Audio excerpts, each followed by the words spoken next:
그대에게 꽂혔나봐요.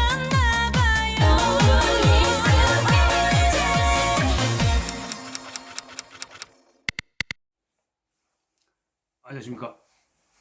최영호의 만사행동. 오늘도 만사형통하는 하루 되십시오.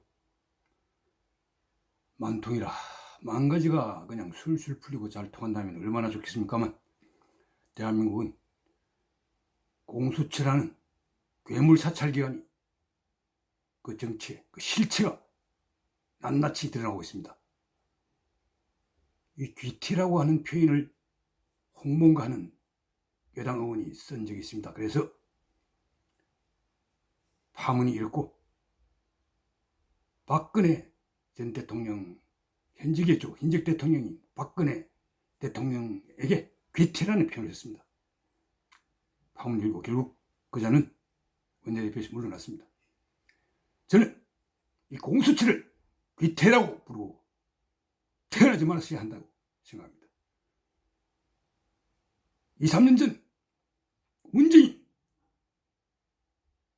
대통령이 앉은 자리에 아마 조국 민정수석이라는 자가 검경 수사권 조정, 공수처 신설, 국정원 대공수사권 이관 등을 골자로 하는 권력기관 개편안을 대통령이 보고하고 재가를 받았을 겁니다. 그때 조국은 수석 비서는 얼굴이 없어야 되는데 직접 나가서 그 개편안을 발표를 했습니다. 뭐가 잠깐하냐? 근데 지금 이게 뭡니까? 공수처라는 기관은 제1야당 유력 대선 후보와 그 부인까지 또 그 처제까지 탈탈 털듯이 통신조회를 하고, 검찰 경찰도 중복 수사를 빙자해서 야당 후보의 뒤를 캐했습니다. 이게 말이 됩니까? 대선을 불과 70일 남겨놓고 있습니다. 근데 그 직전에 이 수사기관들이 야당 대선 후보를 낙마시키려고 눈에 핏발을 씌우면서 공수처, 검찰, 경찰까지 총동원돼 이런 일이 과거 독재 정권에 있었습니까? 그러니 문재인 정권을 유사독재라고 부르고 있습니다. 이게 맞습니까? 이게 김석기, 김석, 김건희도 틀렸다, 이런 제목이 신문 일면 제목에 나오는 나라가 이게 민주주의, 자유민주주의 국가입니까? 어떻게 이럴 수가 있습니까? 이럴 수가 도대체. 도대체 이런 제목들이 이 신문들, 야당 대선 후보 부부뿐만 아니라 국민의힘 국회의원 80명도 틀렸습니다. 형사소송법 학회 회장과 회원들 20여 교수들도 틀렸습니다. 공수처에 비판적인 기사를 쓴 언론인들, 취재를 한 기자들 100몇십 명도 틀렸습니다. 그러고도 법위원은 없다 그러고 밥번개라는 한심한 놈은 뭐라고 법에 따라 너가 그걸 뒤집었어? 한심한 놈 같으려. 법무장관 자격도 없는 자가 장관에 앉아 대선을 불과 2달 10일 남겨놓고 대선 중지문커녕 야당 후보 부인 왜 기소하지 않느냐고 가이드라인을 내리는 그런 선거 개입을 하는 자가 미니스터 오브 저스티스, 공정, 네가 어떻게 법무장관이 나와? 빨리 당장 물러라. 공수처장 김진욱 빨리 물러라. 문재인이라는 자는 김물 대통령 자기, 어떻게 이런 자가 한나라의 최고 지도자로서 청와대에서 자리를 지킬 수 있습니까, 여러분? 국민의힘 정신 차려. 배지가 105개나 되는데도 불구하고 공수처라는 괴물기관이 정치 사찰하듯 통신 자료를 80명 더 나올지 모릅니다. 탈탈 트는데도 그냥 기자회견 한 명 하고 인터인가 하는 바보 같은 자가 어저께서는 문재인 정권과 괴를 같은 정부 때 고위에 있었던 선배와 모처럼 술자를 했습니다. 그분이 그러더군요. 공수처 통신조회는 정치 사찰이다. 과거 군사 독재 정권 때도 안기부, 중앙정보부 이런 정보기관에서 그런 도청을 한 일은 있지만 이렇게 새로운 기관을 만들어서 게슈타포처럼 윤석열 후보가 이야기했듯이 독일의 국가비밀경찰인 게슈타포 같은 짓을 한 예는 군사 독재 정권 때도 없었습니다. 여러분, 어떻게 고위공직자 비리를 수사한다는 기관이 야당 의원들, 야당 후보 통신주의를 버젓이하고 그리고도 할 말이 있는지 문재인이라고 하는 자는, 대통령자는 한마디 말도 없이 꽁꽁 숨어서 박범계라는 놈을 시켜서 법에 따른 것이라고. 박범계, 너는 인마 법무장관 자격이 없다. 어떻게 야당 후보 부인을 기소하라 말라라고 하는 투의 말을 기자회견 비슷한 데서 하고, 그러고도 대선 개입이 아니냐, 너 같은 양아치 운동꾼 왜 거기 법무장관 자리에 앉아있느냐, 국무위원장석에 앉아있어. 너는 여의도로 들어가, 썩어 빠진 여의도로. 너 같은 자들은 2023년 총선 때 대청소하듯 낙선을 시켜버렸다. 한심하고 까음도 안 되는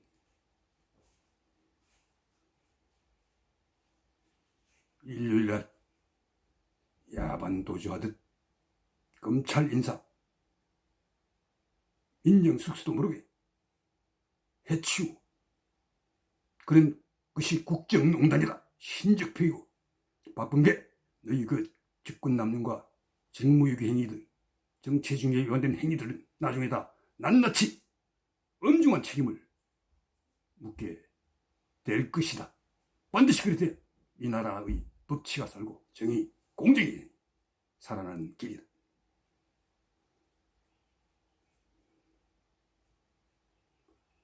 이 공수처라는 태어나지 말았어야 할 기관, 이 기관을 창설하고 검경수사권 조직이라 피우고 검찰 개혁을 한다라고 말로는 해놓고 실제로는 개악을 해서 검찰과 경찰도 수사 역량이 현저하게 약해졌습니다. 대장동옥 지금 3개월째 수사를 하고 있지만 윗선은커녕 윗선 바로 아래쪽 정진상이라고 하는 이재명 여당 후보의 신복인 정진상이 출두 검찰 소환에 응하지 않고 있습니다. 자기는 거부한 게 아니고 조율 중이라고 하지만 검찰은 눈치만 보고 또 이 수사 초기 때부터 수사팀은 성남시를 압수하려고 했으나 김호수 검찰총장, 반부패 수사부장, 이 대검의 지휘부와 서울중앙지검장 이정수 이런 자들, 한심한 검찰 수뇌부들 미래 권력이 될지 모를 이재명의 눈치를 보느라 성남시 압수수색을 못하게 했습니다. 이 수사팀은 또 검찰 수뇌부의 눈치를 보느라 아주 축소수에 급급하다. 그냥 민간업자 세놈 달랑 집어넣고 또 나중에 여론의 압박이 심해지자 다른 또 놈을 더 잡아 넣었습니다만 윗선은 그냥 몸통은 그냥 한 발짝도 못 가고 있습니다. 그 사이에 유한기, 김문기 두 명은 보이지 않는 손이 작용한 것인지 어둠의 세력이 작용한 것인지 목숨을 끊는 아까운 죽음이 또 이 땅에 나왔습니다. 왜 이 양아치 정권 아래서 검찰 수사를 받다가 자살하는 사람들이 이렇게 많습니까? 10명이 넘습니다. 지금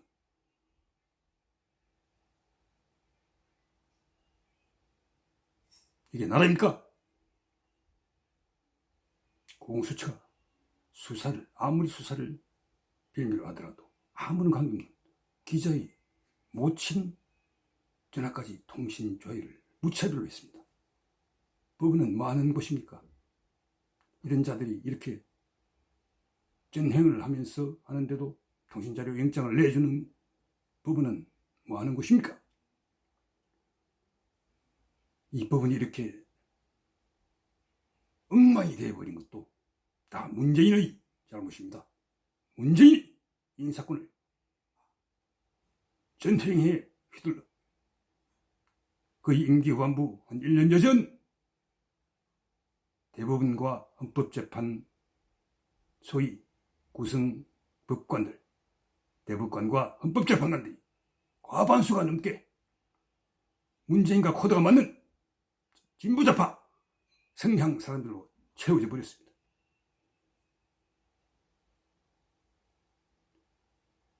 아무리 대통령이 인사권이 있다 하더라도 절제해서 사용을 해야 되는데 인품도 실력도 경력도 일천한 자들을 코드가 맞다고 대법원 헌법재판소에 대법관과 헌법재판으로 채워넣는 문재인의 도를 넘겨도 한참 넘고 해도 너무한 인사권 전행, 이것도 반드시 나중에 그렇게 해도 되는 것인지를 정말 따져 물어야 되고 그 과정을 낱낱이 점검해 봐야 됩니다. 삼권 분립, 사법부, 입법부, 행정부 서로 견제와 균형을 해 권력을 남용하지 않고 국민들이 제대로 법치 보호를 받으면서 나라가 정상적으로 운영될 수 있습니다. 그러나 문재인은 이 삼권 분립을 무너뜨렸습니다. 사법부를 행정부의 문재인의 아래로 두는 듯한 코드 인사를 남발해 헌법의 가장 중요한 가치인 기본권 보장과 함께 삼권 분립이라는 원리를 마구 짓밟고 흔들어 놓았습니다. 문재인이 저지른 죄는 이루 말할 수 없습니다. 그 중에서도 이 삼권 분립을 뒤흔든 헌법 가치를 파괴한 이 죄는 가장 무거운 죄 중에 하나입니다. 대한민국의 수사권을 또 황폐화시키고 약화시켜놓은 중죄 또한 크지 않다고 누가 말할 수 있겠습니까? 그에 비하면 울산 선거부정, 울성 원전 경제성 조작, 이런 것들은 작은 범죄일지 모릅니다. 여러분 그러니 내년 3월 9일 이제 70일 남았습니다. 반드시 정권 교체를 이루 문재인의 죄상을 낱낱이 역사의 법정에 또 현실의 법정에 추궁하고 따지고 또 법에 어긋나는 것이 있다면 추상같이 엄벌해야 한다고 생각합니다.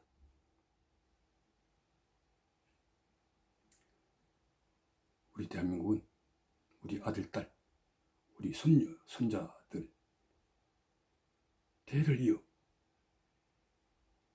살아가야 될 우리의 삶의 터전입니다. 이 터전의 기틀을 무너뜨리고 기강을 뒤흔들어 놓은 양아치 운동권 86 정치인들, 일부 양심적인 사람들도 있지만 지금 권력의 단맛을 보고 있는 자들은 마땅히 응징을 당해야 합니다. 이들의 등에 올라타 벼랑 아래로 나라를 끌고 온 문재인 말할 것도 없습니다. 이재명이라는 자가 되면 문재인은 끌려갔지만 자기가 오히려 엑셀레이터를 밟고 벼랑 아래로 질주할 겁니다.